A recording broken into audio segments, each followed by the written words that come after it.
From Stockholm here at home. Meanwhile, the president's national security team working overtime to try and convince Congress.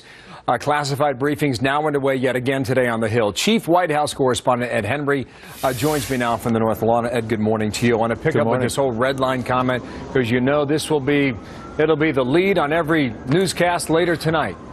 That's right. I did not set a red line. The world set a red line. What can you report as to how that comment came about? Well, first of all, there is this widespread view, you're right, that 1 year ago this month at a news conference here at the White House, the president is one to sort of box himself in by saying that a red line for him, the thing that would change his calculus as to whether to intervene in the civil war in Syria would be if that quote-unquote red line of chemical weapons either being spread around Syria or being used, as they now have been several times, of course, not just this one incident on August 21st, that would, in his words, lead to enormous consequences. So the world's been waiting. Where are the enormous consequences? What I saw the president do here in this news conference in Stockholm was play a little defense and insist, look, my credibility is not on the line. It's the international community's credibility on the line, because he insisted he didn't draw the red line. They did. Take a listen. I didn't set a red line. The world set a red line. When I said in a press conference that my calculus about what's happening in Syria would be altered by the use of chemical weapons, which the overwhelming consensus of humanity says is wrong, that wasn't something I just kind of made up. I didn't pluck it out of thin air. There's a reason for it. So he's trying to say accurately that there are these international norms about the use of chemical weapons and how that if it doesn't violate international laws, it at least violates treaties and violates, as he keeps saying, the international norm. But what he's really trying to do politically as well, Bill, is spread the responsibility around and say it's not just on my back, it's on Congress's back now, it's on the world international community's back. But everyone knows what he said 1 year ago. And we're about to find out whether or not that strategy works in the end. They're back on the Hill again today trying to convince lawmakers.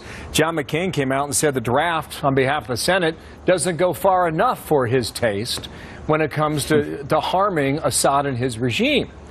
Now, did the White House expect John McCain to go that route? They knew that he was concerned in one direction here, which is that the president's being squeezed, as you say, because on the one hand, he's got anti-war Democrats from the left saying, why are we intervening at all? And then you've got folks like John McCain saying, intervene, but don't just make this a symbolic strike, a shot across the bow, as the president said last week. Decimate Assad's military. Do something that's really going to impact it. And so you see the president's national security team today fanning out on the Hill again. You saw yesterday Secretary of State Kerry, Defense Secretary Hagel. Now they're all back on the Hill, closed classified briefings. Yesterday was the open hearings. You can see some of the arrivals there, and what they're trying to do behind closed doors is basically, with General Dempsey as well, we should point out, the Joint Chiefs Chairman, is to make the case with the intelligence behind closed doors, what they can't say in front of the cameras. But I have to tell you, I spoke to one top official here last night who told me they simply do not know if they have the votes in the House and Senate as of today to get this through the Congress.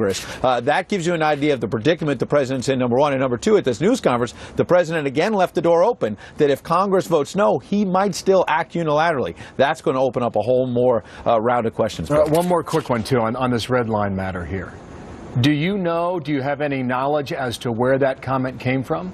Was that from the president? Was that from maybe the strategy session yesterday, or even Ben Rhodes traveling with him overseas?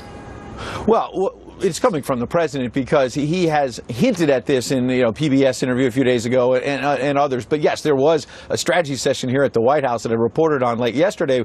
David Axelrod and Stephanie Cutter, some of the former campaign advisors, meeting with White House aides here, trying to figure out how to sharpen the message. So that sort of gets into the bloodstream of the talking points and whatnot. But look, I think the president, beyond the political strategy, has been trying to push some of the blame away from himself. That's natural for any president to say, look, I made this comment a year ago, but it's not just about me. It's about everybody coming together because of what Assad did. But you're right. He's in a predicament, Bill. Ed, thank you. Ed Henry. We'll be in touch throughout the day from the North Lawn there. Thank you.